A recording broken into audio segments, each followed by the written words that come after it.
Bonjour à tous et bienvenue sur ma chaîne YouTube Octofoot. Nous allons voir ensemble comment organiser un entraînement d'intelligence. Il y a différentes intelligences. Il y a l'intelligence mémoire, la vitesse de réaction. Il y a aussi l'adaptation de situation. Nous allons voir tous ces petits entraînements ensemble. Donc dans le premier exercice, j'ai choisi la feinte de corps. Savoir feinter son adversaire est une forme d'intelligence qu'il faudra acquérir dès le plus jeune âge. J'ai placé deux portes. Il faudra essayer de passer dans une d'entre elles en feintant son adversaire sans se faire toucher. Une variante avec balle où on peut feinter son adversaire jusqu'au moment où la balle a été touchée. Alors il faudra essayer de passer le plus vite possible par une porte sans se faire prendre la balle. Et vitesse de réaction où il faudra toucher la couleur opposée. Dans ce cas de figure, le rouge signifie jaune et le jaune égale à rouge. Alors en deuxième exercice, j'ai choisi des exercices de mémoire. Donc à chaque couleur, il faudra faire un mouvement spécifique. On va le faire dans la psychomotricité et on va le faire aussi dans la technique.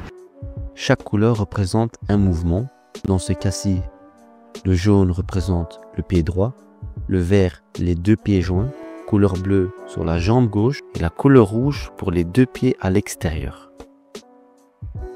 On peut appliquer le même système dans un exercice technique où chaque couleur représente un geste. Dans ce cas-ci, nous avons le jaune pour un passement de jambe, le bleu pour une rotation extérieure.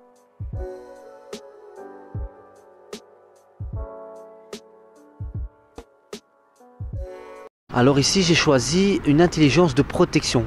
Comment je vais protéger mon ballon, qu'est-ce que je vais défendre et quel mouvement je vais devoir utiliser. Il faudra défendre son goal sur la ligne en restant bien entre l'adversaire et son goal. Ici, il faudra défendre un plot où le défenseur ne pourra pas rentrer dans le cercle, où son opposant devra y pénétrer dedans sans se faire toucher en récupérant le plot orange. Et dans un exercice similaire où il faudra faire une protection de balle en essayant de se retourner pour marquer un but. Ces exercices-là, on peut commencer avec un plot et on peut y ajouter un adversaire par après. Dans cet exercice-là, je vais envoyer 3 ballons. Aucun des ballons pourra dépasser la ligne. À lui de voir quel ballon devra-t-il arrêter en premier.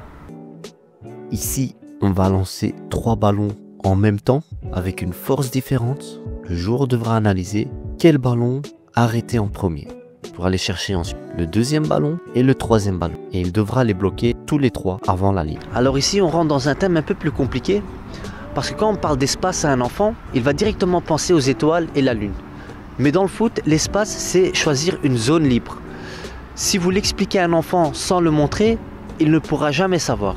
Donc dans cet exercice-là, je vais placer plein de petits plots en laissant un seul espace. Et lui devra analyser donc la situation et aller chercher l'espace vide.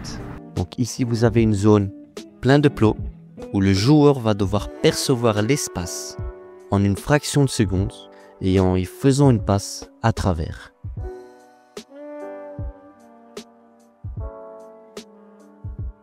Et dans un deuxième cas, où le joueur va se situer à l'intérieur de l'exercice, va faire 2-3 petits tours sur lui-même et aller dans la zone la plus espacée.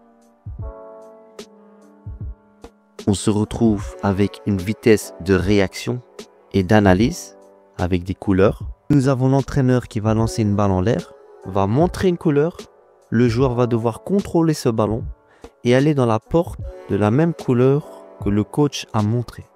Et le fameux jeu de si tu bouges, t'as perdu.